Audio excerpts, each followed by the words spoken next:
In and Out of the Kitchen by Damien Trench.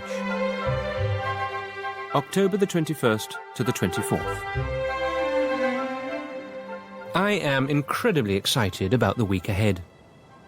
Marion Dufford and I have been planning and discussing it forever, but it is finally time for us to go to the Lake District and do some filming for our series about the culinary habits of the great poets, metaphysical in this instance, for the ever-lovely Sky Arts.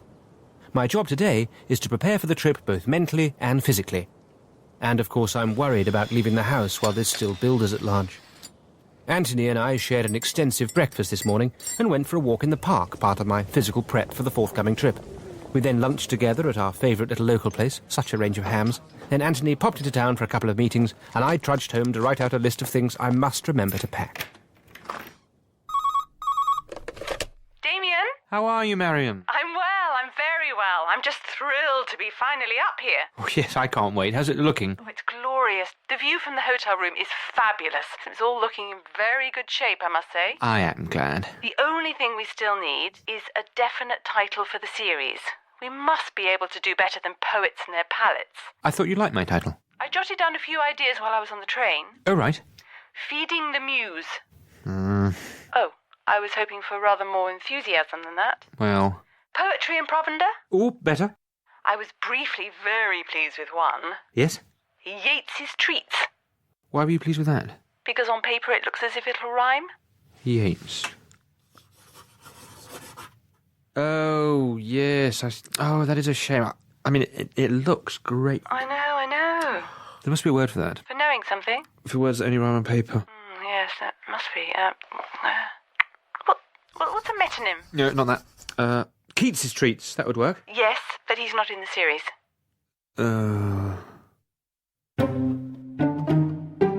One worry lurking at the back of my mind concerns Anthony and Mr. Mullaney alone together for the best part of a week. I really don't want them antagonising one another. Anthony says he's far too busy to get in anyone's way, but not too busy, I hope, to oversee the work that Mr. Mullaney is doing. I know I shouldn't worry, but I'm painfully aware that it's so much easier for everyone else when I'm in charge. But I think people understand that I can't be in two places at once. Recipe. Early start tomorrow, so an early night. Here's a hot chocolate with chilli in it, slightly naughty.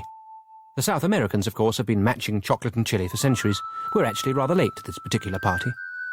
For this, you will need 2 pints of milk, whole, either go the whole hog or not at all, 2 chillies, red, 7 ounces of chocolate, plain, broken into small pieces, 200 millilitres of cream, single. Pour the milk into a pan, slice the chillies in half, lengthways, and then de-seed, but leave the stalks attached in order to aid handling. Add them to the milk. Slowly bring it to a simmer, then remove from the heat for 10 minutes so the chilli and the milk can get to know each other.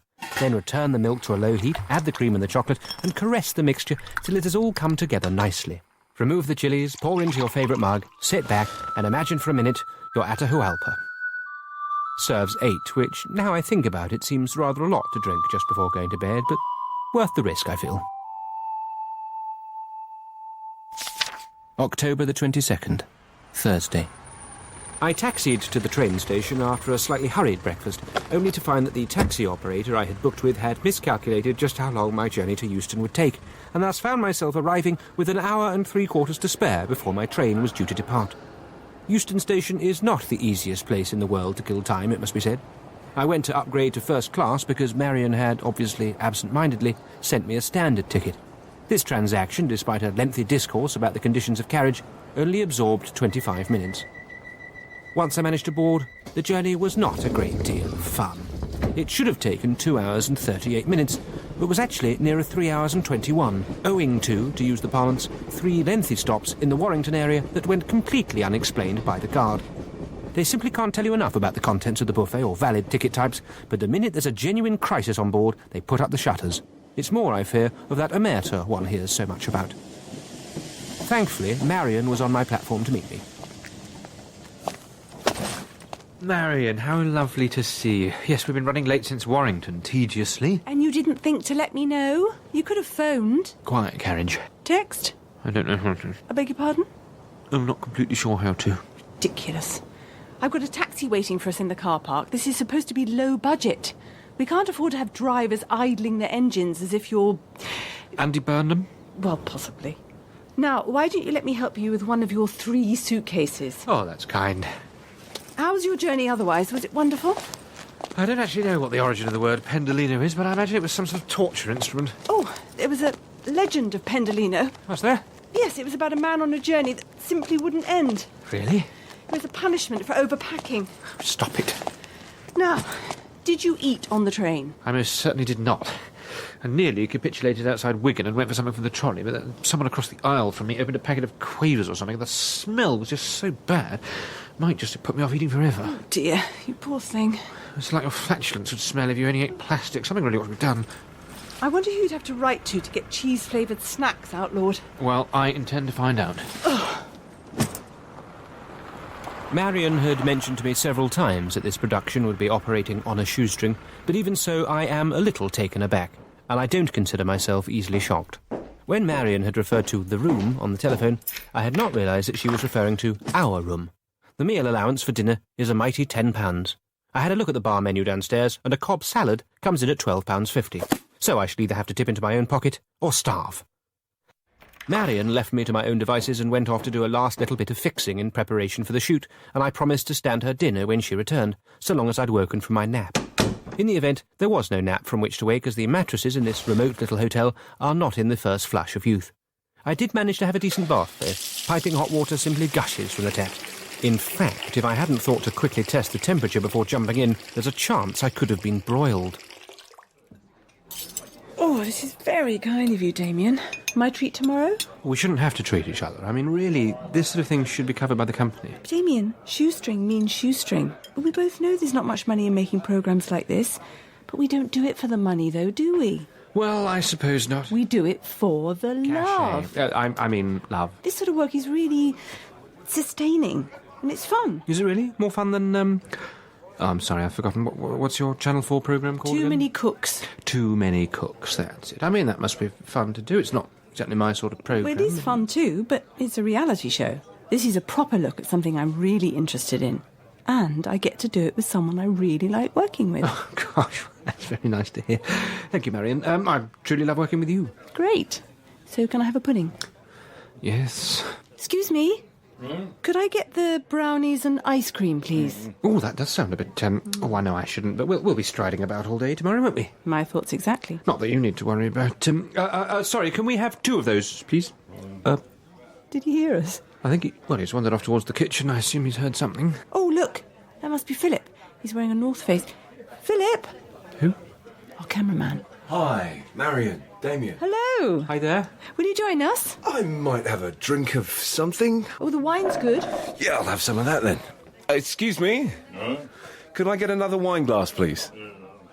Did he hear me? We think so. We're just about to have brownies. Well, we will be very active tomorrow. I hardly ever eat in the evenings. Oh, Grab something from the Wild Bean Cafe at about 4. Oh, where's that? Damien. Sounds like a sort of pulsy vegetarian sort of a place. I'm not actually all that au fait with vegetarian. No, it's nothing fancy. It's part of BP. What? The Petrol station. diversifying, are they? Well, need to after all that fuss in the Atlantic, I suppose. I suppose. I don't drive. Oh, where are those brownies? I'll be asleep in a moment. I'm sure that Philip is an extremely competent cameraman, but I do feel that our broad-shouldered friend somewhat hijacked my dinner with Marion. She and I have a very particular sort of a friendship, but I know it's hard for me to compete for her attention with someone so irritatingly muscular and capable.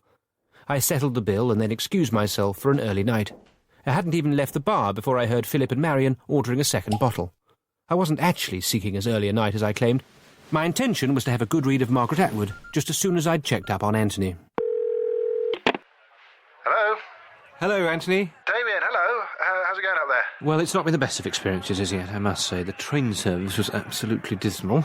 Right. I mean, when you think about the amount that people are paying, plus I had to upgrade to first class out of my own pocket, did I tell you? No, you didn't tell me that. Can I just... And over half an hour late, not a word Can I of... just... Same again, please. What are you... Where are you? Me? Oh, I'm actually at the pub. The pub? Who with? Mr. Mulaney and some of his chums. We're having a bit of the crack, so... I see. Actually, well, just have it. We're having a very pleasant evening. Oh, they just got out the giant Jenga. Could we speak tomorrow? Yeah, fine. Right, bye. October the 23rd, Friday. We were up early. And after a rudimentary meal in the breakfast lounge, in reality the very room in which we'd had our supper last night, but with a different laminated sign blue-tacked to the door, off we went in Philip's Land Rover to film at our first location. Oh, gosh, it really is coming down, isn't it? Yeah, it's a shame. It's been lovely since I got here. Did you check the forecast? No. I did. Said it would be pretty torrential for much of the week. Oh, did it? Oh, what'll we do? Wait till it stops? Well, there won't be time. We'll have to film in the rain. The rain? Look, won't it show up on camera? That should be all right, actually. As long as we keep you reasonably dry, it's light enough. It's going to be pretty hard to conjure up the spirit of words if I'm sopping. You won't be sopping. The scenery will still look great. We can use library footage of daffodils if need be. Library footage of daffodils. Can't bear rain. Oh, don't be such a misery cuts, Damien. It'll be great. Rather work in this rain than some of the conditions I've had to deal with. You can't have worked in much worse rain than this. Well, not rain, no, but Well, there you are, then. being shelled in Sarajevo or under sniper fire in Kabul. Right. Think I can manage a bit of rain.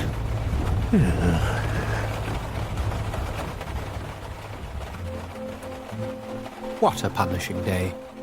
Marion had organised a schedule that was absolutely non-stop. We set up in 9 different locations, admittedly all sumptuous, and worked right through lunch. Rain was our constant companion.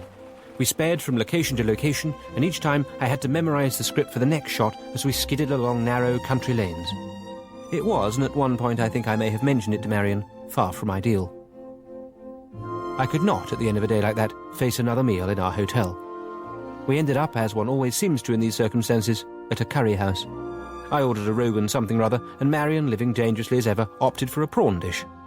Philip, and I must say I envied his chutzpah, went off-menu and asked them to make up something he'd once enjoyed when trekking either along or across the Pindari Glacier. My Himalayan curry. Okay, so this is very simple. Don't be a slave to the recipe. There's some specified spices in here, but I tend to use whatever I have to hand. 500 grams of meat, any you like. 2 or 3 red chilies, I like to keep the seeds in. 4 shallots, chopped. An inch or so piece of peeled ginger. 1 teaspoon of mustard seeds, the same of cumin. Half a teaspoon of fenugreek seeds, the same of turmeric.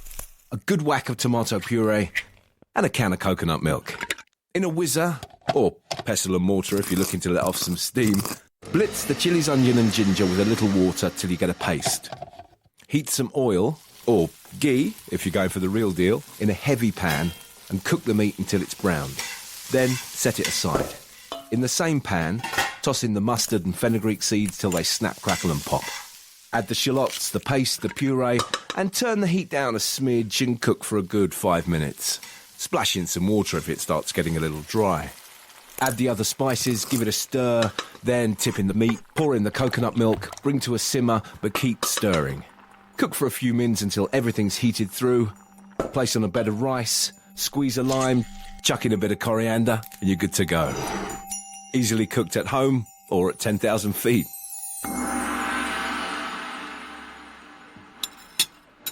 Oh, gosh, that does look good. Yeah, I always ask for it. I haven't the confidence to go off menu. Worry people might be offended. I think people like to be challenged sometimes, to test themselves. If they're not in a position to do it, that's fine. Would you like to try some? Oh, yes. I'd love to. Dive in. Philip, that is delicious. Not at all what one came to the Lake District expecting. Yeah, well, quite. And you first had it where, did you say? The Kumayan Hills. Oh, in Uttarankaya? Yeah, that's right. You know it. Oh, well, I've not been, but I have read a lot of John Lang. Oh, yeah, wonderful. He's quite unsung, isn't he? Isn't he? Have you read everything? Not everything. Oh, you really should. It's Himalayan. That's right, yeah. Were you working there? No, I just... Sometimes I like to just take off somewhere new, try something different. Have you been travelling recently? Not really had the chance. Oh, I thought you might have. Why? I was watching you this afternoon. Well, I noticed when you were loading the Land Rover that you... Yes, I'm sorry I couldn't have been more help with all the lifting and carrying. And I was thinking that you were looking quite tanned. Well, I wonder where that lavatories are. Back at the hotel, Philip and Marion immediately headed into the bar. I don't know where people like them get their energy.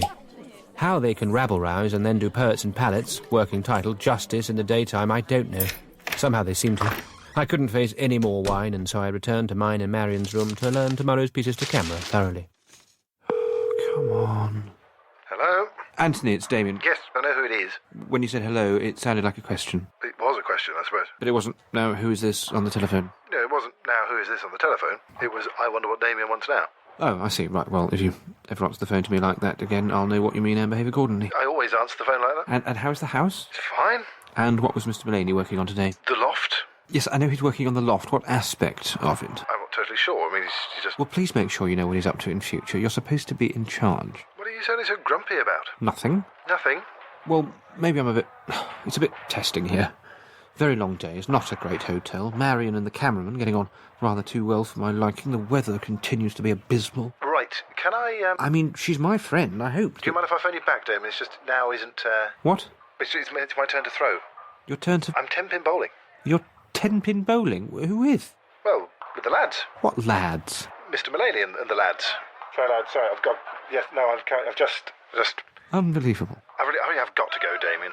Getting quite a few nasty remarks now. But... September the 7th, Wednesday. Philip's Land Rover was completely unable to start this morning. I looked out of the window of the breakfast lounge and could see him hunched over the open bonnet, dripping with sweat and unable to make anything happen, whilst it absolutely tipped it down. Marion shouted the odd encouraging phrase out of the window at him, although quite what real good she imagined she was doing, I've no idea. She probably thought it would help if he took his top off. I ordered more toast and read the paper, whilst Marion went off to make alternative travel arrangements. Half a pot of coffee later, she reappeared to say that the lady who had collected us from the station had agreed to be our driver for the day. This news did not, I must confess, fill me with much excitement. During my rather brief time in her vehicle, I found her to be unyielding, brusque, and crazily overprotective of her upholstery. Marion told me to get ready, but instead, I've stayed up in our room gathering my thoughts. What am I doing here? Why didn't I choose a project that was more homely? Or set in Spain? If you had told me 3 days ago that I'd be fed up with the Lake District, I would have felt no qualms about setting about you with a length of carpet-covered lead piping just for being so ridiculous. Today, however, the clouds of depression aren't so much wandering lonely as gathering in one great ominous herd. If herd is the right word. What is the collective noun for clouds, I wonder? Could it be a school? A muster? I mean, a cloud is itself already, in a way, a collective noun, isn't it? The droplets of rain or dust particles. Or black thoughts. You're right in there, Damien. Philip and I are waiting downstairs. Oh, yes, sorry. You must have been in there ages. You're not reading, are you? No, Or writing your diary? certainly not. Are you having a difficult time in there? No. Yes. I'm really quite ill. Must have been the horrific thing that Philip forced us to eat. I feel fine. Well done. You've obviously got a tungsten gut. I'm an absolute wreck.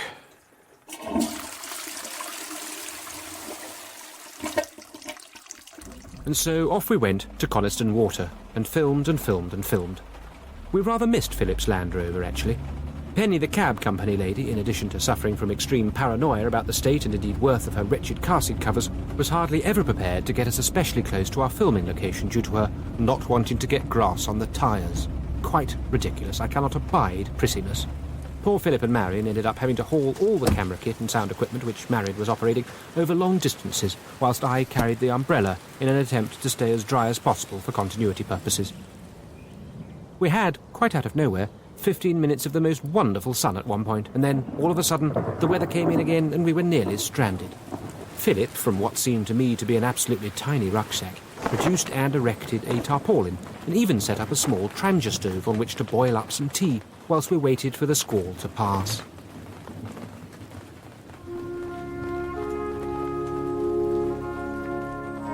Recipe: Kendal mint cake. For this you will need white granulated sugar, around a pound, 150 millilitres of milk, and half a teaspoon of peppermint essence. Put the sugar and milk into a saucepan and bring it slowly up to the boil. Stir until you've achieved a nice thick sticky mixture.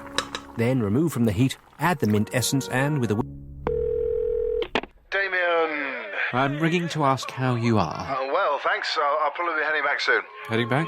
From where? I'm actually out with Mr. Mullaney and his pals again. What? We're on a stag do. Someone dropped out, but they'd already booked it. They asked me to step in. Right. It's been great, actually. Has anything been done in the house today? In the house, there hasn't been time. Go-karting this morning, paintball in the afternoon, which I think you'd love, by the way. I'm quite sure I wouldn't. And now it's, well, a few drinks, and then... Unbelievable.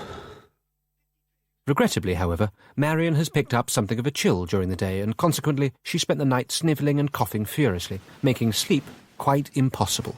So I dressed again and went down to the visitors' lounge, no apostrophe, to see if I could get any rest there.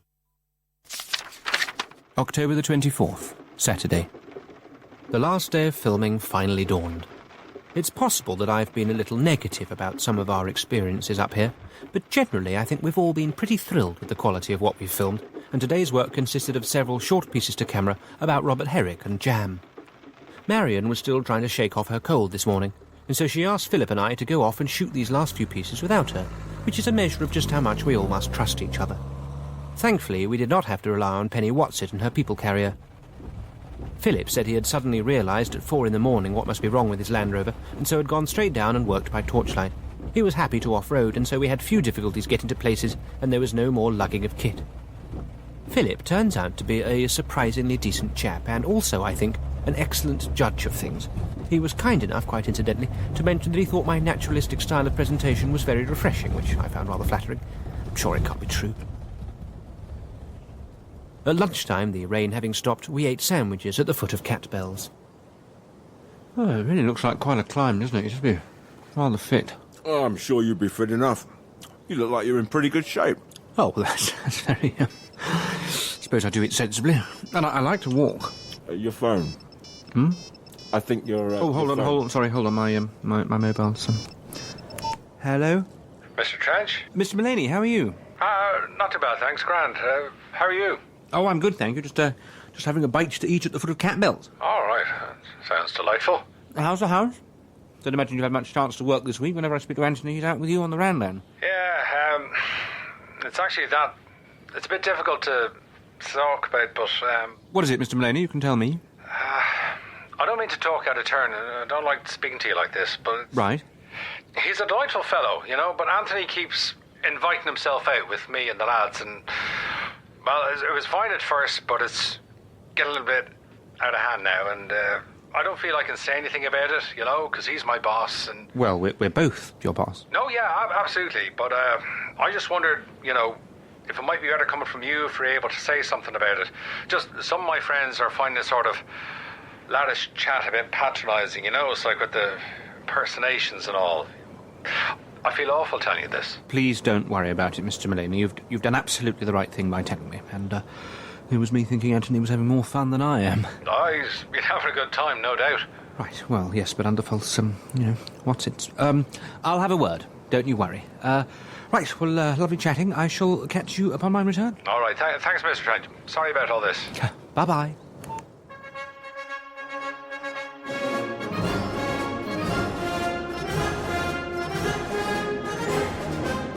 I returned to the hotel in a good mood. On the way back, Philip said that as it had finally stopped raining, he fancied a night in his tent. Would I, he wondered, be interested in taking his room, which was ever so generous of him. What a luxury to have a room all to myself, and for Marion too. She was up and about when we got back and looking the picture of health. We all professed, after the days we've just had, to being really rather tired and ready for an early night. 3 can so often be an awkward number, and yet I feel that between us we've really got the balance right this week and avoided too many feelings of left-outedness. How nice, though, to have a bathroom to myself and enjoy a long soak without all the while expecting Marion's Gestapo-like knock at the door.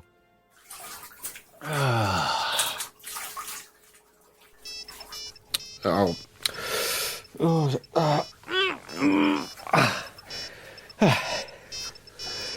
Hello, Damien. How's it going? I am enjoying a bath. And I have the place completely to myself for the first time since I got here. What? Who have you been sharing baths with? Don't be so silly. Marion and I have had shared use of the facilities up to now, which you would know if you'd actually been listening during any of my calls. But our charming cameraman Philip is in his tent tonight and has let me have sole use of his room. Marion is next door, enjoying similar splendid isolation. And how are you? Oh, no, fine. Just having a bit of a rest before linking up with the lads, if I can find out where they seem to have gone to ground. Yes, about that, Anthony. Yes? Don't you think it might be a good idea to stop bothering Mr. Blaine and his friends quite so much? What? I'm not sure it's a good idea for you to keep imposing. Imposing? The lads and I have a great time together. I'm not so sure that they enjoy your company as much as you enjoy theirs. What a ridiculous and, may I add, presumptuous thing to say. Why on earth would you say that? I'll tell you what it is. You don't like people having fun without you, having fun behind your back. That's not true. That is emphatically not the case. It is. You're always jealous of other people enjoying themselves. Completely untrue. You're out of line. No, you are. Stop being jealous. Jealous of other people's fun. Well, that is just completely unfair. I take great delight in the happiness of others. You do not. You are bathing in bitterness. I'm not bathing in bitterness. I'm bathing in some sort of ginger and Oh, never mind. Really. Oh, well, look at that. Marion? Room for one more. There most certainly is. I fancy a night in my tent. Sick making.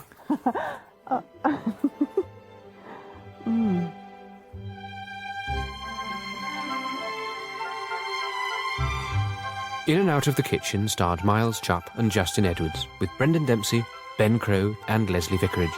It was written by Miles Jupp. The producer was Sam Michel. In and Out of the Kitchen by Damien Trench. The award ceremony. Shall I plunge? Plunge away, why don't you? I think I'm going to need a couple of cups this morning, actually, to power some vigorous thought. Oh, work? No, not immediately. You are going to be getting on with some work at some stage, aren't you, Anthony? I mean, we're asking Mr. Mulaney and Stephen to construct or build you an office in the garden. Yeah, it's a shoffice, Damon. That's what people call them. Well, perhaps other people call them that word, but it's not a word that I shall ever use, and frankly, I'm a little bit disappointed that you're so happy to. Well, I don't understand your problem with it, Damon. Shoffice is a very good word. It's not a good word, it's a new word. It is a compound of shed and office. I'm aware of its origins, thank you, Anthony. I think it's rather clever. I think it's regrettable. Right, cafetiere, please. You're the writer. You should be interested in words. I am. Just let me pour myself a cup. Oh, how chivalrous of you. I'm just more interested in old words and existing words than new ones that seem to hatch out of the mouths of... Things don't hatch from people's mouths, Damon. Things hatch from eggs. Are you sure you actually need coffee? You're already taking on the morning in rather a frantic fashion. Please, pass me the cafetiere or I shall start trying to think up a new compound word for it. Well, I doubt you'd manage. Oh, well, coffee... tiere. A pathetic attempt, basically. What is it you're going to be thinking so vigorously about, then? I was going to tell you that at approximately 3:45 this morning, whilst I was lying awake on our slightly too soft mattress... It is getting a little too soft, isn't it? I'm glad you brought that up. Quiet. What I decided is that I am going to audition for a play. A play? Plays are for actors, Anthony. You do know that you work, admittedly, at somewhat irregular intervals within the world of finance. Well, it's an amateur production, Damien. Oh, I see. Well, of course it is. What, do you think I'm... Well, you're impulsive, aren't you, Anthony? You imagine yourself to be capable of all sorts of things. Well, I'm not planning a sideways move into show business. I'm just thinking of auditioning for the Queen's Park Mummers production of Hay Fever. Right. Noel Coward. Yes, I know. Could you pass the cafetiere back, please? Thank you. I've been worried for ages that something like this might happen. If you allow someone with an overactive imagination, such as Anthony's, to become idle and then restless, it's inevitable that they would eventually settle upon amateur dramatics. Anthony is extremely gifted in his own way, and I really do fear that taking part in an amateur production of anything is an unwise use of his time and skills, even if it is a Noel Coward. The only thing that might save us from this almighty palaver, and it is an almighty palaver, the whole thing from beginning to end is going to take simply months, what will become of our evenings, is that he may not be successful in getting a part. These auditions are extremely competitive affairs, and they're massively oversubscribed. I'm sure that's as it should be if the standards are going to be high, although I'm a little sceptical of Anthony's claims that the QPMs, as he already calls them, are more professional than the professionals. He also says that one of the regulars was in the chorus line of the original Phantom, which I suppose is possible. I've just done a Google on it and I found a list of the show's original ensemble, but I don't actually know this person's name, so it was pretty inconclusive. I had a quick shower and emerged to find Anthony saying he was off to a bookshop to seek out a suitable audition piece. I shouted something down the stairs about Joe Orton, but I'm not sure that he heard me. Coming, Mr. Mulaney! Oh, hello, Marion. I thought you were the builder. Well, I'm sorry to disappoint. No, not at all. No, it's lovely to see you, although I do rather wonder where he is. What brings you to this neck of the woods? I only live round the corner. Oh, no, I mean my front step in particular. I wanted to give you these. Oh, they're beautiful. Thank you.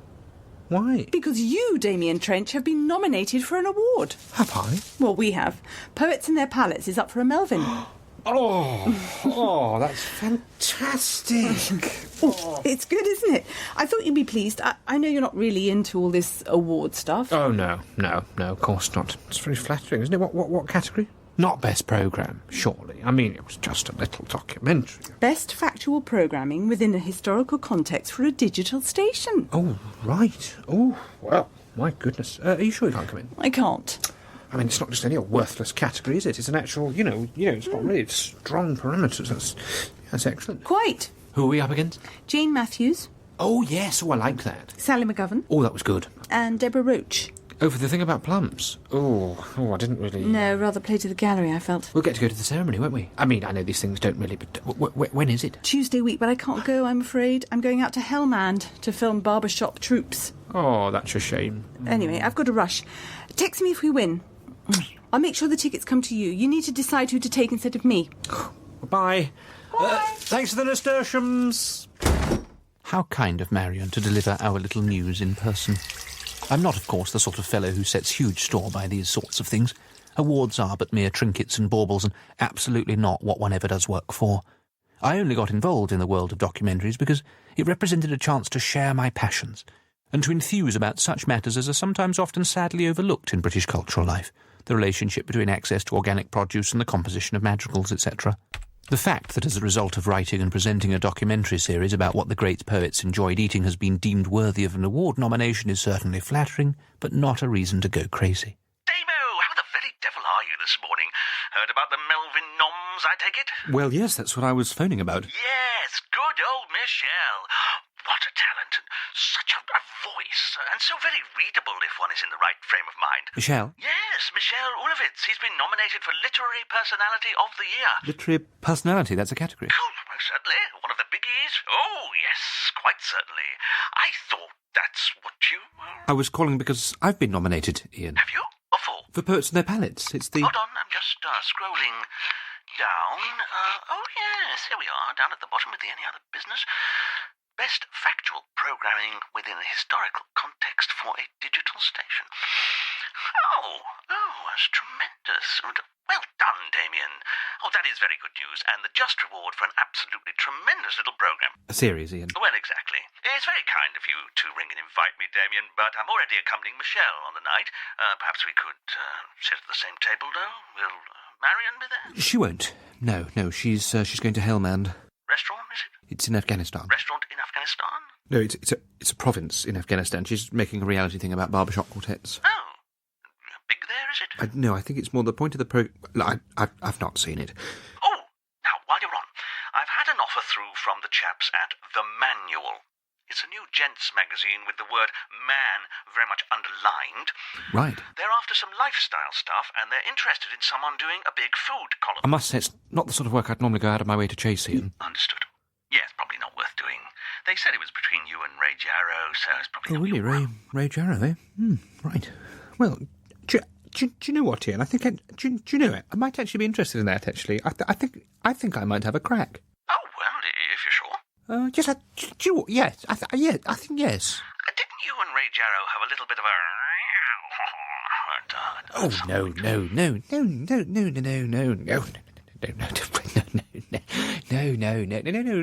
We always get it. No, we get. I mean, we don't ever really see or speak to each other. But no, I wouldn't say there was any kind of no. Oh no. No problems there. I simply cannot imagine what Ian is talking about. Ray's success, admittedly more as a media personality than a food writer, is absolutely not something that I would begrudge him. Quite the opposite. It actually pleases me enormously. I've always been able to draw a great deal of satisfaction from the triumphs of my peers, and there's no reason why Ray Jarrow's television career, admittedly almost veering into the light-end category at times, should be different. As for finding myself in a situation where I have to go head-to-head with him to have our work judged purely for the quality of writing alone, well, that's going to be tremendously awkward for both of us, I'm sure. But that is just the business that we're in. Thankfully, they don't need the sample for another week or so I can have a bit of a think about it. Anthony did not return from his book shopping trip until after lunch. Hello, I'm back. Oh, goodness, you've been gone a while. Yes, I had rather a lot of trouble finding what I was after. Ended up walking all the way into town, having lunch and then tubing it back. Where did you eat? Oh, just a burger place or something. Oh, come on, I'd walked all the way into town, Damien. So anyway, look, found what I needed. Oh, you're going to do something from Look Back in Anger? Yeah, I really want to show the panel what I'm made of. Goodness, well, if you need any help with the accents. Right, you think that would help? Well, it might. I've also had a successful morning. Good, writing? No, I've not managed any writing, but I have been nominated for an award. Poets and Their Palates has been nominated for a Melvin. What's a Melvin? Oh, the Melvins are hugely respected awards within the arts industry. Actually, hugely respected, been going for years. Oh, well done. Yeah, that's very good. Ceremony's Tuesday week. Would you like to come? No. Marion can't go. She's in Afghanistan. Ian's already going. Oh, right. I'm your third choice, am I? No. I was just giving you some background information. Well, I can't come anyway. Oh, to be like that. Well, I can't come. Genuinely, Tuesday week is the first round of auditions for Hay Fever. What, in the evening? But of course in the evenings. Amdram. It's all in the evening. But wouldn't you like to come? Well, I'd like to come, Damon. Of course I would, but I can't. It's at the Dorchester. Even so. Aye. Right. Well, I can't just go on my own. Well, you won't have any trouble finding somebody who wants to go to an award ceremony at the Dorchester. No? No, I know. Just decide who your fourth choice guest would be and ask them. Hello? Mother? Hello? Mother, it's Damien. Oh, Damien, hello. God, I'm so glad you've called. The washing machine's been going absolutely berserk. What's happened? Well, simply not draining properly. I mean, it's washing everything, but comes to the end of the cycle, the door opens, and it's all just sodden.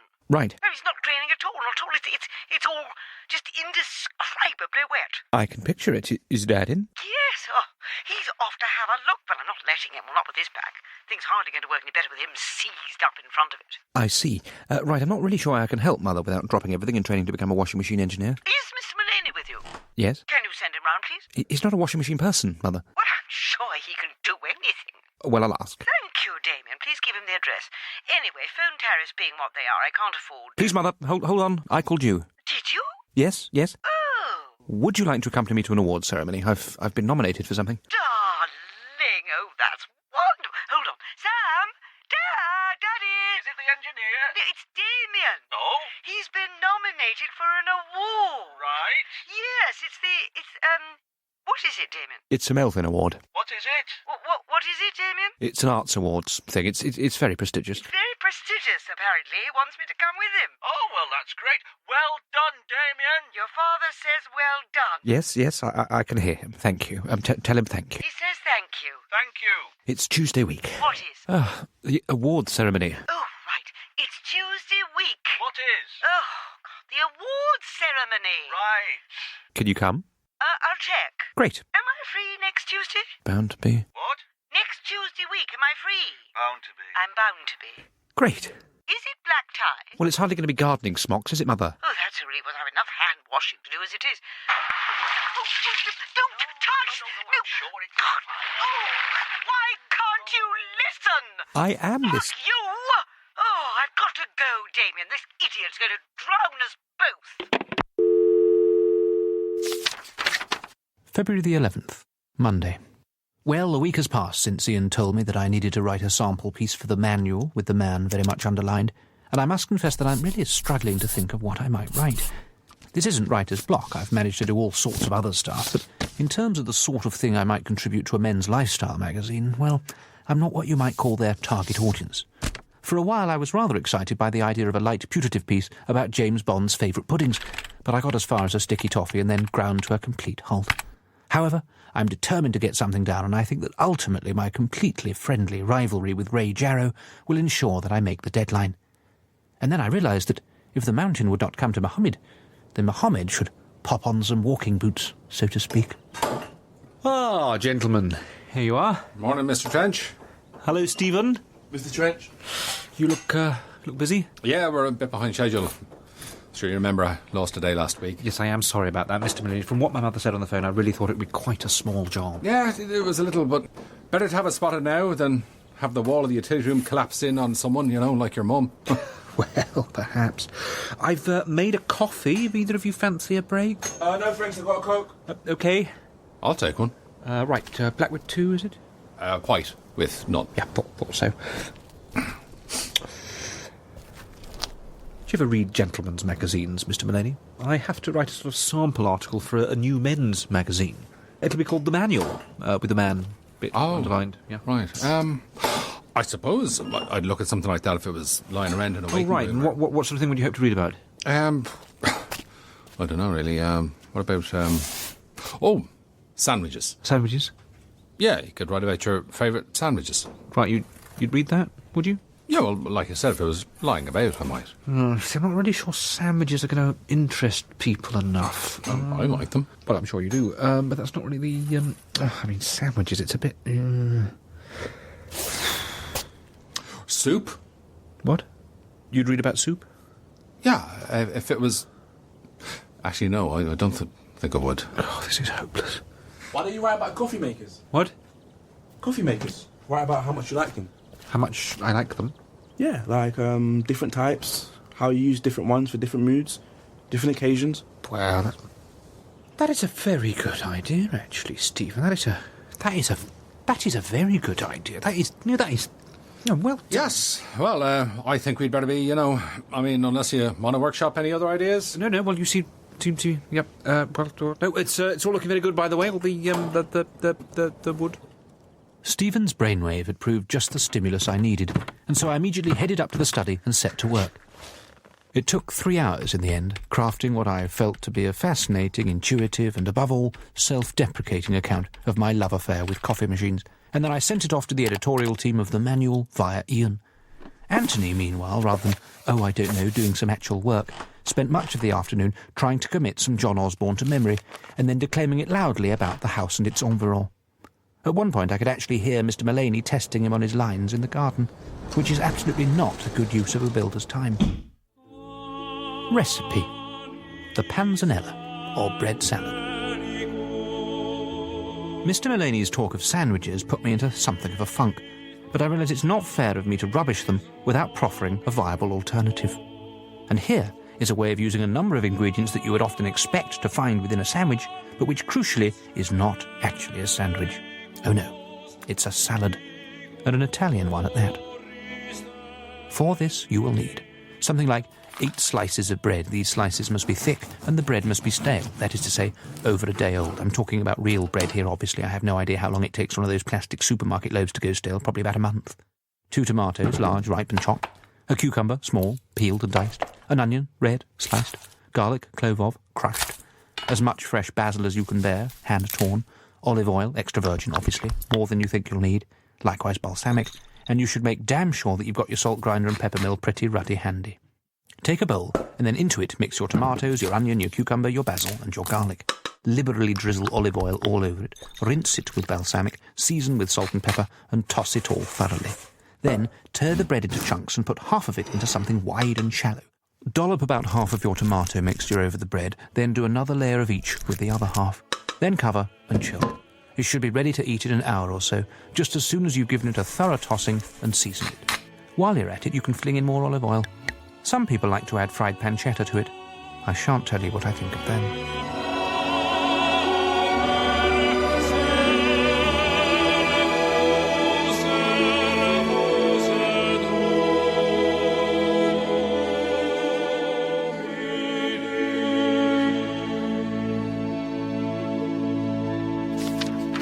February the 12th, Tuesday. Well, today's finally here. Actually, I suppose today's always here, isn't it? What I mean to say, I suppose, is that this particular day has arrived. The day of the Melvin Award ceremony. I know the awards are, well, meaningless and subjective, and to be quite honest, just being nominated is far more of an award than I could ever possibly need, but for some unthinkable reason, I just haven't been able to shake the possibility of scooping the prize from my mind. Tonight, however, isn't only about the Melvins. As Anthony simply would not tire of reminding me, it is also the occasion of his audition for the Queen's Park Mummer's forthcoming, it's months away, production of Noel Coward's Hay Fever. Shall I plunge? Yes. Oh, although not for me. I'm going to keep off the cafetiere for today. Oh, really? Well, yes, because it's the... Yes? It's my audition, Damien. Oh, of course. I just wanted to make sure that I'm still calm when the moment arrives at approximately 8:15 this evening. Do you calm now? Yes, I think so. I think I ought to run through my lines again after my speech a few more times. I might take later.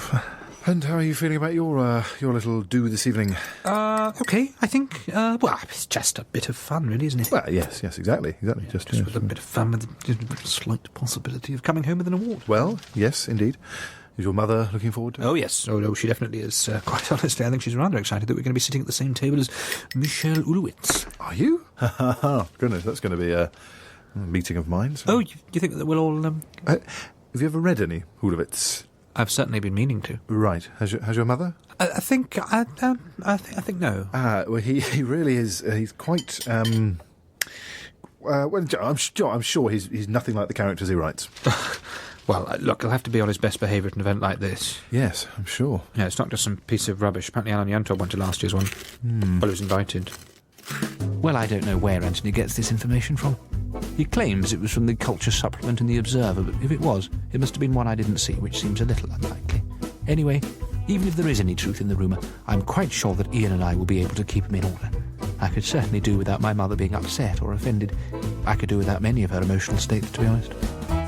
I spent the afternoon tidying. Nervously, Anthony said. Helpfully, I thought. And occasionally checking in with Ian to see if there was any news about my possible column. I have nothing, of course, against Ray Jarrow, but I do rather hope that this manual job doesn't go his way.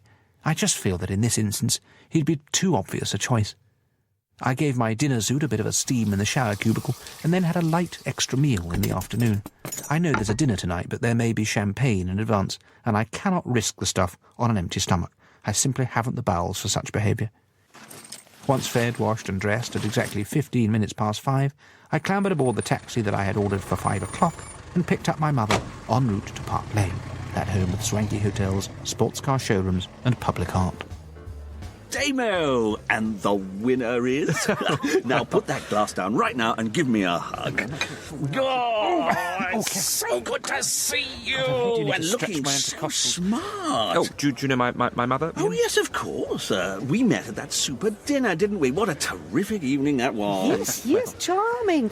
Have you had a chance to look at the seating plan yet, Damien? I've not here, no. Our table is right at the front, practically under the podium. It's not a bad sign. It's not a bad sign. And is Monsieur Ulevitz with you tonight? Oh, Monsieur Ulevitz, I love that. He most certainly is here. Yes, somewhere in that throng there's hugging Mariella Frostrup, probably. Have you read any of Michelle's books? I've always meant to. Right. Well, they're very good, but I probably should just add before dinner that he can be a little, Yeah, you know where his toilet? I got a heavy... Oh, who is this beautiful lady? Oh. Mademoiselle? You are with us tonight? Oh, good evening. Well, this is Damien's mother, Janet yes, Trench. Pleased to meet you. Congratulations on being an author. Oh, that's nothing, eh? Writing. She is just like thinking or talking or making love, eh? What if dinner's all that far off? Would anyone like another drink? Mrs. Trench? Damien? Michelle? Yes, I suddenly feel really rather hot. Don't mind some water. Yeah, and why don't you go and fetch some drink for Mademoiselle and I, and we can talk, eh? How would you feel about that, Mother? Do you feel... Yes, I'm sure I'll be absolument fine. I have met a Frenchman before. I know what they do. Right. Well, super. Absolutely. Go. When I found Mother again, Hulowitz seemed to have dragged her to the other side of the room, where she was busily denying that she'd ever sat for Modigliani. Dinner was totally unmemorable: pâté, chicken supreme, and then a chocolate tart. But if the food was unmemorable, the conversation was far from it. It was also, I'm sad to say, unrepeatable, consisting largely of Monsieur Hulowitz holding forth on a variety of subjects, including, but by no means limited to, child labour, new feminism, the Middle East, horses, and the art of love. My mother coped extremely well, despite continually being referred to as this ravishing creature, my sensuous companion, or the experienced temptress to my left. A couple of times I attempted to interrupt him or argue a point with him. His opinions about chickens, for instance, were quite ludicrous, and each time he signalled that I should be quiet with a sweeping hand gesture and addressed me as Petal. It was all, I must say, a little frustrating. And then the ceremony began just as dessert was being cleared. Our category was about 2/3 of the way through the list. Hulowitz's award was second, and to Ian's horror, he did not win. Hulowitz, for his part, merely shrugged, opened a bottle of wine, and pulled his chair closer to my mother's. She, possibly feeling that it was her duty to console him, allowed him to. Various people came on to present different categories. The ceremony went at a reasonable lick. I became, as 0 hour approached, cautiously optimistic. After all, we had been sat by the podium. Well, congratulations to them. A truly fascinating series. I think you all agree how that was. Wonderful. So we're moving on now to that much sought-after award. Don't laugh. Best factual documentary within a historical context for a digital station. Well, it's a bit of a mouthful, isn't it? Well, to present that mouthful, please welcome a personal friend of mine, a writer and a presenter. Thankfully, not in a historical context. Anyway, he's here now. Ray Ray Jarrow. Oh, for goodness sake. Oh, hello there. What a privilege. What an honour to present this particular award. I'm not sure I've got the energy to repeat its name in full. Let's just call it AOB. And the nominations are... Hey, you pass me the bottle, eh? I'm sorry, I can't quite reach it. I just get some more wine. Hey, writer boy. Client man. Yan, what is his name? Please. I said, what is his name? Shush, we're trying to listen. The righty boy with the glasses. Damien? Yes. Damien. Damien.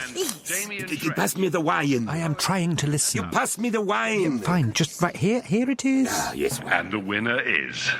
Oh, the tension, the power. If I could just get the... Now you don't get rid of this, my goddess. Eh? Get this in your cake hole.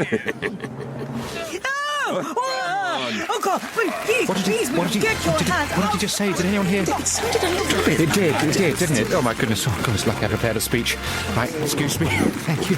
No, I wouldn't like to be somewhere. I'd like you to be somewhere. Well, my goodness me. Oh, this is such a surprise. I haven't even written a speech. Well, to collect it from you as well, of course, Ray. I'm a big admirer. You don't look much like Deborah Roach. I said Deborah Roach, I'm afraid, not Damien Trench. Still, no hard feelings, I'm sure. Better luck next year. Oh, here she is. Well done, Deborah. It was, I hardly need say, completely humiliating. I looked up and saw on the screen behind me the words Deborah Roach, and returned to my seat to find my mother, who was standing up, having thrown a glass of water over Michelle Ulowitz, who was now calling her a pig dog.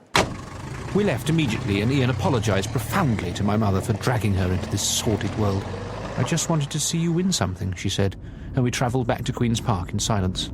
I dropped her off and returned home. You're back early, and how empty-handed. Yes, thank you. We came home early because Michelle Ulowitz is an animal. I thought he might be. Oh, dear. Anything appalling happen? Yes. Really don't think I can bear to tell you until tomorrow. How did your audition go? Did you get the part you wanted? No. Oh, I'm sorry. I got the main part. Judith Bliss? No, the lover. Well, one of them. Oh, that's fantastic. Oh, well done. Is the oven on? Yeah, that's your phone. Oh, right. Oh, voicemail. So. Hi, Damien. Listen, commiserations are not winning tonight, and I'm sorry about Michelle. You know what artists are like, eh? And French artists in particular. Cauchemar. Look, I didn't want to say it. In and Out of the Kitchen by Damien Trench. The funeral. Anthony and I were having our 11 o'clock coffee this morning when Anthony left the room to answer his phone. I poured a cup for Mr. Mullaney, and he and I discussed his progress in the garden and an idea I'd had regarding some old flagstones I recently happened upon whilst taking a stroll around a reclamation yard, something I like to do from time to time to kickstart my thoughts regarding home and garden adornment. Mr. Mullaney was just explaining to me about why there was such a notable discrepancy between patio heights in this part of London when Anthony returned from the hall. Everything all right? Yes, well, no. Actually, my aunt's died. Oh, no. Which one? Fiona, my maiden aunt. Oh, dear. Sorry for your trouble, Anthony. Oh, that's very nice of you to say, Mr. Mullaney. Is there any more coffee in that one? Oh, I'm afraid we just finished it. Oh, it never rains. Well, I'd better be... shall I just put this in the sink, or... Just leave it on the side. Thanks. I'm sorry, Anthony. Oh, it's okay. I mean, we weren't especially close. Oh, I don't recall hearing you mention her all that often. Margate? Can that be right? Yeah, Margate. Yeah. Is there a funeral? Will you be going? Now, yes, it's on Wednesday. Wednesday? That's quick. Yes, isn't it? Yes. Well, perhaps she died before the weekend. Did you ask? No, I didn't. Look, I hope you don't mind. That was my sister who called. I wondered why you left the room to take it. Well, yes, she can be rather... Anyway, look, I said that you would do the food. What? I said that you would... Oh, come on, look, you obviously heard me. That wasn't your... I'm sorry, can you repeat what you just said? What? That was the other one. Why on earth did you say that? Well, she didn't really ask me. She just told me that's what would be happening. Oh, why can't you stand up for yourself, Anthony? Well, for myself, it's a funeral, Damien. How do you even know that I haven't got anything on Wednesday? Well, have you got anything on Wednesday? No. Well, there you are, then. It's the principle of the thing, Anthony. Well, I've got principles too, Damien. Do you know, one of them is that I always try to be helpful when it comes to funerals. Really? How long has that been one of the tenets that you live your life by? I just don't think it's a good idea to start arguments over funeral arrangements. Well, you've started one now. Well, no, I think you started it. No, you started it, Anthony. You came in here and you basically said, I've told my sister that you would be doing the food at my maiden aunt's funeral. That was the start of the argument. Well, no, there can't have been an argument then at that stage because only one of us had spoken. Well, yes, I see what you're trying to say, but your question But it wasn't. It was a statement. Well, your statement then was, it was inflammatory. To claim that was not part of the argument is equivalent to suggesting that, Gavrilo Princip's assassination of Archduke Franz Ferdinand wasn't part of the First World War. It's hardly equivalent. Well, it's akin. Well, perhaps. Thank you. Right, will you do the food, though? All right. Good, thank you. Very gracious of you. My pleasure. She wants you to make sandwiches. Oh, what? Yes, she wants sandwiches. Sandwiches? Well, that's a good thing. Surely, sandwiches are ever so easy to make. I know they are, but why does it require me to make them? Well, because she knows that you do food things, I'm a cookery writer. Yes, I know what you do, Damien. Well, at least your job title. She thought it would be a nice touch to be able to say to people, these sandwiches were made by Damien Trench, Well, I can make them if it's that much of a problem. Well, not if your sister's telling people that they were made by me. Yes. If she's going to be telling people that they were made by me, then for the good of my reputation, I need the sandwiches to be the best that they can possibly be. It's not a trade fair, Damien. It's a funeral. Yeah, of course. Do you know, if people remember this funeral solely for the quality of the catering afterwards rather than the quality of the service itself, then really we would have done my Aunt Fiona a disservice, really. Yes, I appreciate that, Anthony. I'm not being insensitive. A life has been lost. That will always be at the forefront of my thoughts while I'm preparing the food. Well, that's a great comfort. Although that food will not be sandwiches. Well, what will it be, then? Well, I don't know. I need to give it some thought. I do rather feel that this has been thrust upon me. Well, if there's any consolation, I'll also be doing something. A song. For the service? Oh, well, that's something to look forward to. Yeah, for you, perhaps. What will you be giving us? No, I can't tell you. Oh, come on. No, not until you reveal what food you're planning. Well, fine. Mini quiches. No, I'm still not telling you. Oh, that is incredibly unfair. Well... well? Well. Recipe. I didn't care for the manner in which Anthony had made me make a snap decision about what food I would have to do for what almost amounts as a snap funeral. But on reflection, I'm actually rather pleased with my improvised choice, and I think that I shall stick with it. On the day, I shall provide a choice of 4, possibly 5 if I attempt a gluten-free option. But for now, here is a great opener. Mini quiche Lorraine. For these you will need 11 ounces of flour, plain, 5 ounces of butter, do not use margarine or you will end up weeping, 100 millilitres of water, 200 millilitres of milk, you know the type, 3 eggs, 2.5 ounces of cheddar cheese, grated, half an onion, approx, a pair of cherry tomatoes chopped into tiny pieces, a solitary bacon rasher chopped into tiny pieces, and 3 or 4 mushrooms. Just choose your favourite type and then chop them into tiny pieces. First of all, preheat your oven. You want it to be about gas mark 5 or 190 degrees centigrade. If your fan assisted, I cannot help. Rub the flour and butter together in a large mixing bowl and make it all crummy. Then add the water and mix it together using a palette knife until you've made a pastry. It really is that simple. Roll the pastry, always remembering to flour your surface, until it's thin, and then cut whatever size circles you'll need to fit your preferred miniature quiche moulds. Then push them in relatively snugly. Crack the eggs into the milk, beat delicately with a fork before adding your cheese.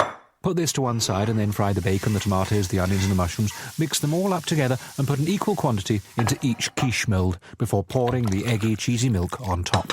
It's important not to go crazy here, or ever, if at all possible. Then you just slide them into the middle of your already heated oven, and in a quarter of an hour they will be a delicious golden brown colour. Too exciting. Even in morning. March the 23rd, Monday. I've had, understandably, to put all other commitments on hold until after the funeral is over. Anthony's sister, with whom I have directly exchanged emails, reckons that 120 mourners would be realistic, and I cannot possibly cater on that scale and have time for much else, not without giving up my evenings. I've started drawing up recipes and calculating my quantities. This task, though not inconsiderable, is nonetheless manageable. But by my reckoning, it's not going to be possible to transport it all flat. And it does have to be transported flat. I can't risk the things banging up against each other in tubs in the Uno. Instead, we shall have to hire a larger vehicle. I was just reading up on wheat-free flour, oxymoronic as the notion would seem, when the phone did what it does. Hello? Hello, Damien. It's Ian. Oh, hello. Ian, everything all right? Yes, I suppose. Well, could be better. Right. I'm actually a little busy myself. I've been forced to do the food for a funeral on Wednesday. Forced. Somebody died? Anybody I know? Not even anyone I know. An aunt of Anthony's. I see. a nice thing to do. Oh, absolutely, absolutely. No, I mean, I'm flattered to be asked. I didn't mean to be... No. Is there anything I can do for you, Ian? Well, I'm just ringing for someone to talk to, actually. It's a bit of a sensitive subject. I see. Michelle Ulowitz. He's gone. Oh, I'm sorry, Ian. Why? Oh, he just felt it wasn't working out properly. It was a rather more gracious departure than Louise's, I'll give him that. Yes, well, even so, I'm sorry to hear that. Yeah, well, it is a bit depressing, to be honest. He was my biggest name. Yes, that doesn't sound great. Of course, you understand, this Michelle thing, it's not about the money. It's about, well, trust, understanding, loyalty, friendship. I even tried learning French. Oh. Completely impossible, of course. That's why they had to translate Les Mis. Right. My big fear, Damien, is Michelle's departure presaging some sort of avalanche. An avalanche? Of clients, of panic-causing collapse in the Frobisher share price. Well, I'm sure... You're not thinking of leaving me, are you, Damien? I'm not, Ian, no, far from it. You trust me? Yes, of course, implicitly. I don't mean to sound needy. I'm not needy. No. Well, I can't bear neediness anyway. I mean, I would tell you if you were being needy. Oh, good. Well, that's probably everything covered, I think. No point standing idle. I've a few other calls to make, actually. Well, it's been nice to... Bye-bye. Oh, dear. I feel extremely sorry for Ian sometimes. I didn't dare ask Ian who Hulowitz had left him for, but doubtless it'll be another one of the big guns and will have caused further pain. Speaking for myself, and who else would I be qualified to speak for, I have no intention of leaving Ian's roster of clients. He does a wonderful job for me, and personally I think of him as a good friend. He's done a lot to support me, and now I must do what I can to support him. I really don't want it to have any impact on this food, though. Cooking for large numbers in a domestic setting is quite difficult enough already, thank you very much, without one having to take on additional pastoral responsibilities. March the 25th, Wednesday. Shall I plunge? Please. Oh, that wasn't all that smooth, was it? Should I make another? I expect we'll manage. What a trooper. Now, I really will need to have the kitchen to myself this morning. Is that okay? I've got an awful lot to do. Yes, fine. In fact, Melanie and Stephen have to come through. Yes, I realise that, Anthony, but they're not likely to be taking over any of the worktops, are they? No, I wouldn't have thought so, no, unless Mr. Mulaney is thinking of doing teppanyaki for lunch. Well, that seems unlikely. Yes. I've got to sort out a backing track for my performance. In tribute? Well, either way. Can I just run something by you? Bacon, leek and cheddar, spinach and mushroom, Lorraine, potato and chorizo, and a gluten-free with broccoli and tomato. Right. Yes, they all sound... so how am I meant to be responding to that list? They're the mini quiches I'm planning. Oh, right, yes. Well, they all sound like... Well, they all sound like quiches. Chorizo and potato, they're a bit exotic, perhaps. Hardly. I'm also going to do a salad. Lovely. Now, is there anything on that list that you think sounds in any way inappropriate for a funeral? I'll get that. Morning, Mr. Mulaney. Hello there. Stephen here yet? No, he's not, no. Morning, Mr. Trench. Hello, Mr. Mulaney. Everything okay? Largely, I was just saying to Anthony, I really will need the kitchen to myself for today. There's an awful lot to do. I'm cooking the entire selection of mini quiches that I've chosen for Anthony's aunt's funeral tomorrow today. Okay. Is that clear? The kitchen part, certainly. Great. I mean, we've got to come through the kitchen, obviously. Of course. But we wouldn't be using the worktops. You're sure there's a rumour that you were thinking of doing teppanyaki? No, just soup. Right. Anthony, you're yet to answer my question. About the mini quiches. Oh. What is your question? You see what I have to put up with, Mr. Mulaney? Well... My question is, and you can help him answer this, actually, Mr. Mulaney, my question is this. Do either of you think that there is anything about bacon, leek, cheddar, spinach and mushroom, Lorraine, potato and chorizo, or gluten-free with broccoli and tomato quiches that would make them in any way inappropriate or inflammatory for service after a cremation? There's also going to be a leaf salad. Oh, well, that's fine then. Well? Damien, there is nothing inappropriate about any of those things. Is there, Mr. Mulaney? I think you're unlikely to cause any great controversy with that selection. It sounds delicious. Yes, absolutely. Right. Might be a bit tricky for people to hold in their napkins. Worry not, I'm providing high-quality paper plates. Oh, well, you're in the clear. Sounds like a marvellous plan. The only problem is the hire vehicle. What hire vehicle? Well, for the food. You're not travelling with the food? Well, no, we are. Well, we're going to be. We're going to need to be in the hire vehicle too. I mean, there's not space in the Uno, Anthony, for all the food. I mean, there's barely space for you. Oh, why didn't you tell me this yesterday? Because I was, I was worried about Ian. For goodness sake, you just should have said. I mean, it'd be all right you making these decisions if you were actually a driver, Damien. It'll be me that has to collect it, and I need to rehearse, not to ring round and bustle all over the place. Yeah, if it's just for the day, you could always borrow my van if you liked. You just have to sort the insurance out. Mr. Mulaney, that would be very kind. Oh, is it automatic? No, it's a normal stick shift. Ah, right, the thing is, I've only got a licence to drive an automatic, really. Yeah. Really? I said you should have learnt on a manual. I don't think you're in any position to criticise, given that you can't drive at all. Please, gents. Sorry, Mr. Mulaney. Look, where is this funeral? Margate. Right, well, why don't I drive you down? You and the food. No, we couldn't possibly... very kind of you, Mr. Mulaney. You'll get behind on your work. No, I can leave Steve to press on, bring down some paperwork, write up some estimates, something, you know.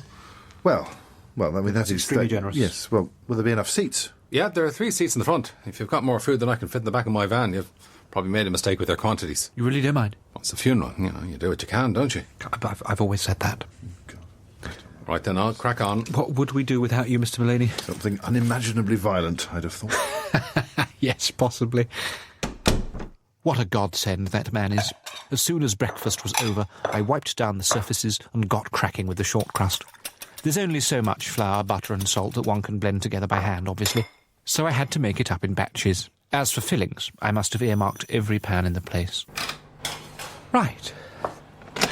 Damien. I said no one can come into the kitchen. Yes, I've got the phone for you. I'm amazed you didn't hear it. I unplugged the one in here because I don't want to be disturbed. Sorry, can I just squeeze through here? Certainly. Yeah. Yes, right, OK, but it's Ian. I've been talking to him for a little while now, and I think it's your turn. Right, OK, fine. Let me just wipe my... Thank you. You're welcome. Hello. Hello, Damien. Isn't Anthony a wonderful man? He is, yes. I'm extremely lucky. Oh, what a lovely couple you are. I mean, well, you bicker, of course, don't you? But then doesn't everybody? I know Louise and I do. Did have to do it through a lawyer now. Yes, how are you, Ian? Oh, I'm in pretty good form, I think. Having a day off, actually. I did go to the office earlier, but Josephine suggested that I didn't stay. Just had a bit of me time, you know? Do a bit of thinking. Yes, that's very thoughtful of her. Where are you, Ian? I've gone to Colchester Zoo, Damien. Have you been? I've not, Ian, no. Oh, I wish I'd known. I'd have dragged you along with me.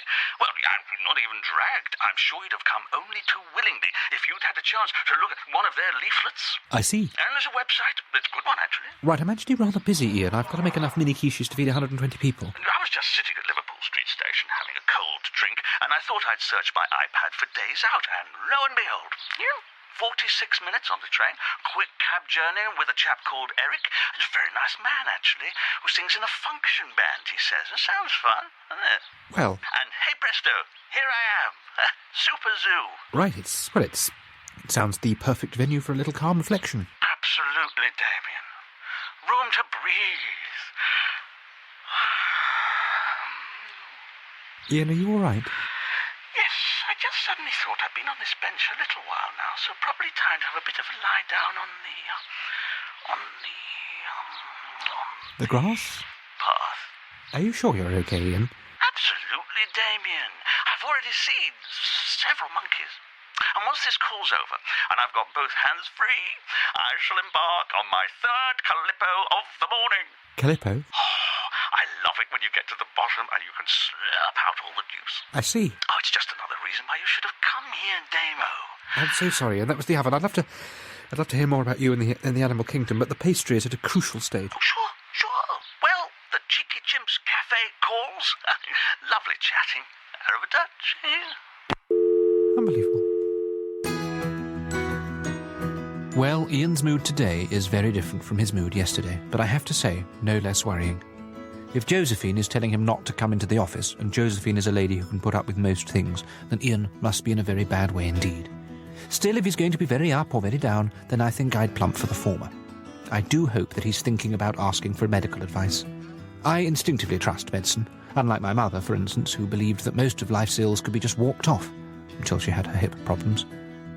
Mulaney, Stephen and Anthony kept mercifully out of my way for the remainder of the day, and I heard, a little to my surprise, no more from Ian. March the 25th, Wednesday. I didn't sleep brilliantly, perhaps a little concerned about the mini quiches and my guesswork. Anthony was pleased with his rehearsals for the song, though, and slept like a particularly obstinate log. After breakfast, Mr. Mulaney arrived, in a suit no less, and we loaded the food flat into the back of his van. That should be fine, just there. Are you sure there isn't a little more we can do to keep the tray steady, Mr. Mulaney? I think they're pretty wedged in, Mr. Trench. I had a look at the route. There are 1 or 2 hills that worry me a little. Yeah, I appreciate your concern, but I don't think there's much more we can do. Look, pretty secure. Please be careful. Oh, no, that seems to be fine. Unless you want to travel in the back and keep them in place. No, that won't be necessary. Or should I? They'll be fine. You've got to relax about this. OK, then I think that's that. Are you ready to go, Anthony? Yes. Your suit looks nice. Thank you. I've got hankies, got the backing track for my song, and business cards. Right, hang on a second. Business cards? Now who's treating it like a trade fair? It's unbelievable. I'll be in the van. Right. Oh, for God. Hello? Hello, is that Mr. Damien Trench? Yes, speaking. Hello, my name's Police Constable Durrant. I'm calling from West End Central Police Station. Oh? Do you know a Mr. Ian Frobisher? I do, yes. What's happened? Is he all right? He is, yes. He's with us now, but he needs someone to come and collect him. What's he done? I'm afraid he's in a bit of a state.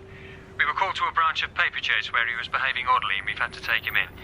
He's not going to be charged, but we feel he should be with someone he knows. I see.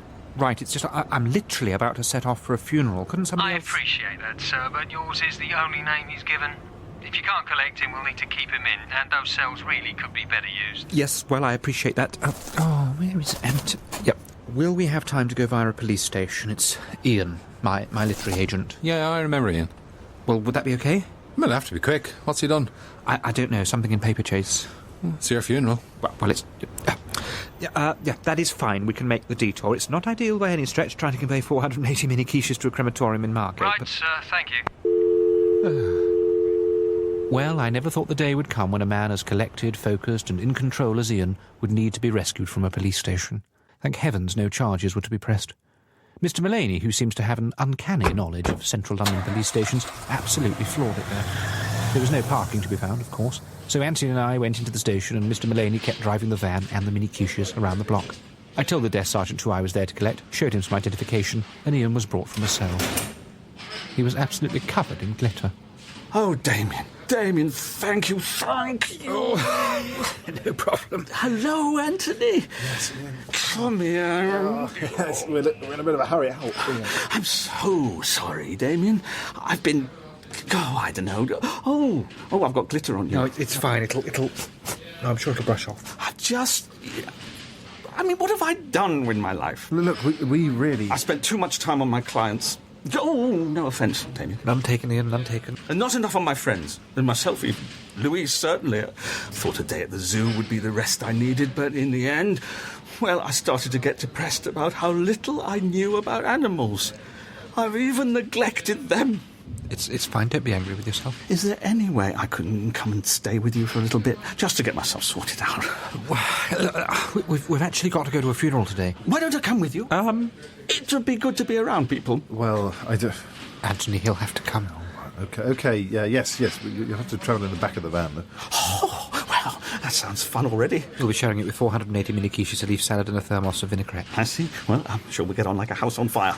Right, come on, we need to move. Yes, we do need to get a bit of a shift on, actually. Okay. Oh, hold up. What is it now? I'm just going to give the desk sergeant a hug. He's been so nice. Oh, for goodness. Roland, where are you? Anthony rang his sister to explain that we'd been delayed a little and to assess the lay of the land. The reception would be held in a school hall, only 5 minutes from the crematorium itself, and so we'd have to drop the food off there before the service. And then I'd have to miss the end of the service to dash back and lay it all out properly before the mourners arrived. It was going to be tight, but not impossible. We reached the school at a little after 2:30, where Anthony's father and sister were waiting for us. Hello, Damien. Where's the food? It's just in the back, with my literary agent. How many people have you brought with you, and why are you all... Is that glitter? Look, things haven't gone totally to plan. Mr. Mullaney, can you... Yeah, coming, sorry. There's a bit of a knack to it. There. Sometimes it opens easily. Ian? What? Hello, Damien. I must have fallen asleep. But then again, I did spend all night walking. Oh, hello, everyone. Yes, sorry, Dad. This is Damien's agent, Ian. He's going to be staying with us for a little while, it seems. How do you do? This is my sister, Gemma. Hi. Is this all the food? That's right. Are there no sandwiches? Well, no, I thought the mini quiches would be a little bit more... Just get them inside. You're set for your song, Anthony. Yes, I've got the backing track on the CD. Splendid. She really did love that song, you know. We quickly unloaded the food, and I just had time to arrange the cards describing the various mini quiches and underlining any ingredients that might provoke allergic reactions. All that I needed to do before the service was over was nip back, mix the dressing for the salad, and then remove the cling film. And then Anthony and his father and his sister and Mr. Mullaney and Ian and I put on our jackets, straightened our ties, and walked to Aunt Fiona's funeral. The crematorium was very full indeed. 150 people by my estimate, which was going to take us down to 3 mini quiches per head. Anthony, his father and sister had sat at the front, Ian and Mullaney stood at the back, and I did too, anxious to cause as little disruption as possible when it was time for me to nip off and make ready the food. Undertakers carried in the coffin and placed it at the front of the crematorium. Then Aunt Fiona's minister welcomed us all. He looked, as so many clergy do, absolutely shattered, but he was warm and sincere, and most importantly, was in control. After the first hymn, How Great Thou Art, a lovely choice, Gemma read, rather beautifully it must be said, from Corinthians. For the perishable body must put on unperishability, for this perishable body must put on the imperishable, and this mortal body must put on immortality. When the perishable puts on the imperishable... Anthony's father also read, Wear no forced air of solemnity or sorrow. Laugh as we always laughed, at the little jokes we always enjoyed together. He is, I think it's fair to say, not a great one for showing emotion, unlike Ian, down whose face silent tears continued to stream. Mr. Mullaney was kind enough to lend Ian a packet of handy-andies during the second hymn. Looking at the order of service, I reckoned that the best moment for me to slip away was after the eulogy, but Anthony was yet to sing, and I was loath to miss it. I just had to hope that his song would be before the prayers. It was not to be, and so I stood through prayers of thanksgiving for those who mourn, prayers of penitence, and then a prayer for readiness to live in the longest of eternity, all the while fretting about my salad dressing.